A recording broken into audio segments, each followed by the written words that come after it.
an independent living. Oh my God, get me out.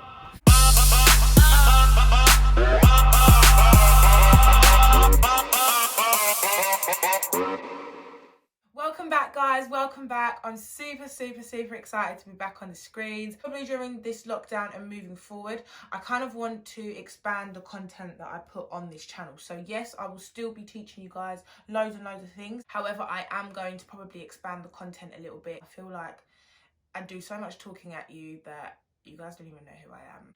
You don't know me. Today I thought, let me do a topic that's not to do with coronavirus, because I'm not coming back after being gone for like 6 months, and the first thing I'm going to talk about is this shitty pandemic. So what we are going to talk about today is mortgages. I kind of actually did a little quiz with my friends. I asked everyone what is a mortgage, and everyone was like, so it's very apparent that us young people, that we just don't get how properties work. A mortgage is basically a very big loan. Yes, that is all it is. Money Advice says that a mortgage is a loan taken out to buy property or land. Most mortgages run for about 25 years to 30 years, depending on your age.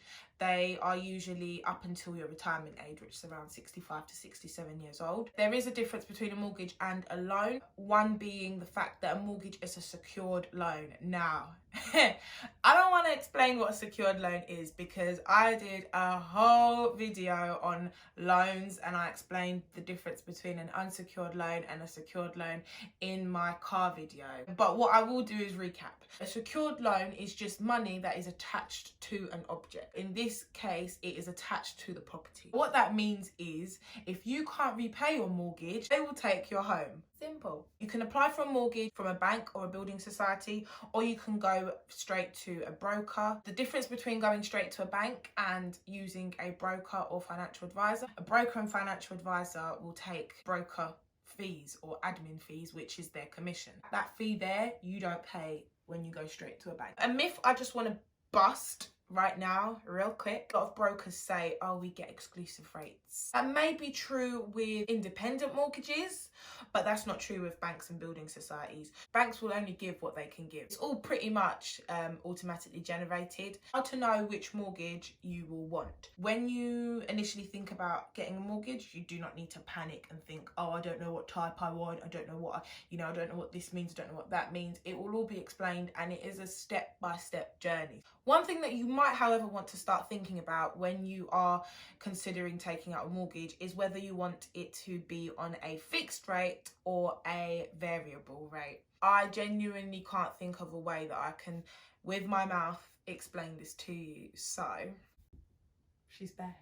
This is all to do with interest rate and how much you pay back on your mortgage. At the minute, all you know is you need some money to buy a house. You are given that money, but obviously we understand that you will have to pay this back in monthly installments over a certain amount of years at a certain percentage, right? And the lower the percentage, the better the deal. Variable mortgage is one that follows the interest rates of the Bank of England, which means that it fluctuates. It can go up, it can go down based on everyday life. So you see how we just had this coronavirus? How many of you seen that the pound has gone down? You can wake up and your mortgage might be something like 4%.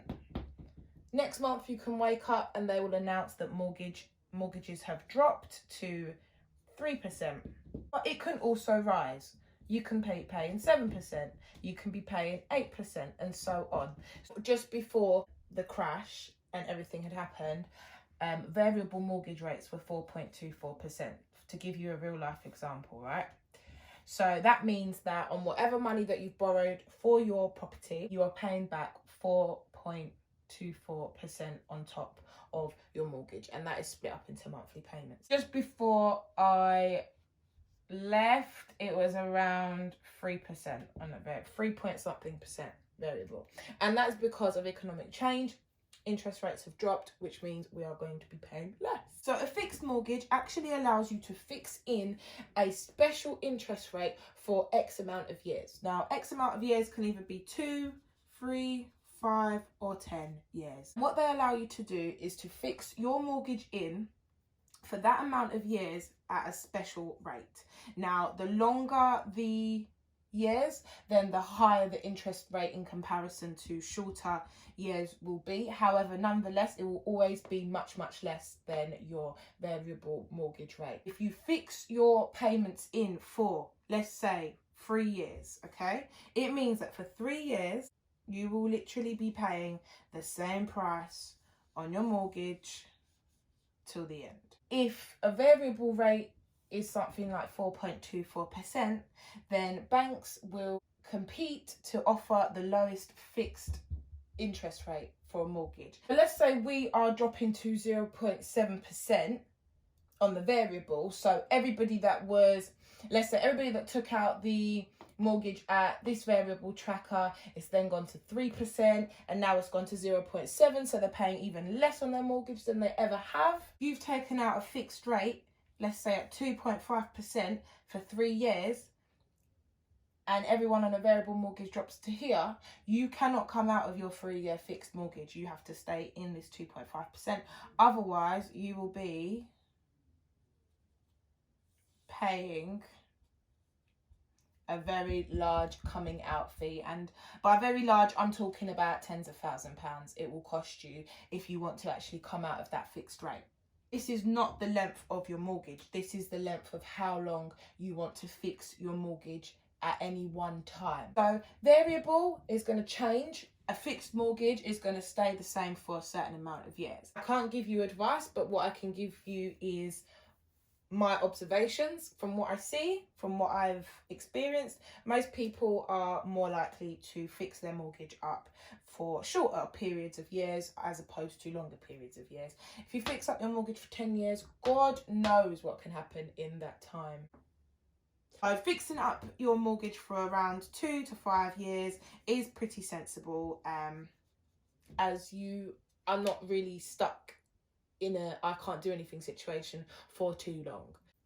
Okay, so affordability and what you will need for a mortgage. Banks will tend to lend you 5 times your gross annual income. That means all the joint applicants. So if it's just you alone and you earn 20k a year, they will be able to lend you 5 times that amount, and that is the maximum that you can borrow. If you and your boyfriend both earn 20k, then they will give you 5 times worth of 40,000. The things that they're going to want you to have considered before your appointment will be your annual gross income, the property value. There is no point in going to a mortgage appointment if you do not have the property in mind which you want, the deposit that you have. Now, the deposit that you have will make your loan to value figure in the end, which I will explain in a second. They will also ask you for any other sustainable income such as child benefits or any monthly overtime that you get. This does have to be on a running basis of 3 months minimum. So if you got paid last month of overtime, you cannot put that in sustainable income unless you can prove that you have 3 months worth of it. They will also ask you for any outstanding repayments that will continue after your mortgage. So, you know, when you have a lot of people going, is it true that if you have a loan or credit card outstanding or a car on finance, then you can't take a mortgage out? That's not necessarily true, but what is true is that it reduces the likelihood of you being able to borrow the amount of money that you wish. What they're trying to work out is your affordability. So if you're saying that you still, after your mortgage, are going to be paying 200, 300, 500, £1,000 a month on credit cards and loans and things like that, then yeah, it means that that the bank is not going to be able to offer you as much as you don't. I did mention that I was going to explain loan to value. It might sound a little bit complicated, but it's really, really simple, trust me. So loan to value is basically the amount of your home that you own outright compared to the amount that is secured against a mortgage. If you have a £200,000 house and you put down a 10% deposit, which is £20,000, that leaves the loan to value to be 90%. The 10% that you put down, you know, you've paid that money, so technically you own 10% of that property already. However, 90% of it you don't own. Why this is important: the bigger the deposit that you put down initially, it means that the smaller amount of interest you will be repaying, which makes your mortgage a little bit cheaper. This is all the information that you're probably going to want to consider when you're going in for your initial mortgage appointment. And then if you're happy with all of that and you actually want to go ahead with that bank or with that broker, you will then be required to do something called an agreement in principle. In short, it's known as an AIP, and that is kind of like a very formal assessment of your affordability. So everything you've kind of gone over with the mortgage advisor, in terms of like soft facts, you will kind of have to put that in again, and that will produce you kind of a reference number and a bit of more of a formal document, which you then take to the solicitor or to the house that you want, which kind of can secure the house for you while you are sorting out the mortgage, because that confirms that you are eligible to take out a mortgage on that property. So it does a soft credit check on you. So things like court account judgments, bankruptcies, things like that can be seen, but it doesn't leave a footprint on your credit score. If you are able to get an AIP for that property, then you're pretty much in a very good position to go ahead with your mortgage.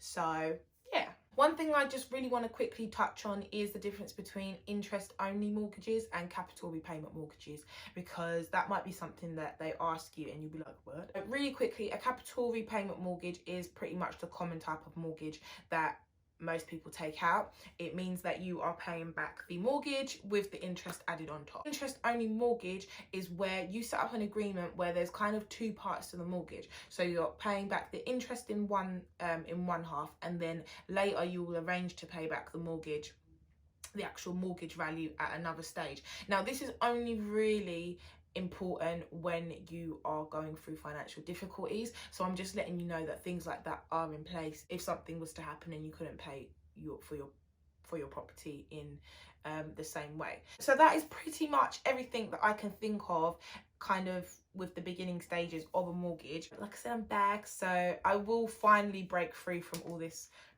teacher content that I'm giving you, give you a couple of stories, my experiences, things like that, and yeah, hopefully I don't disappear for too long again.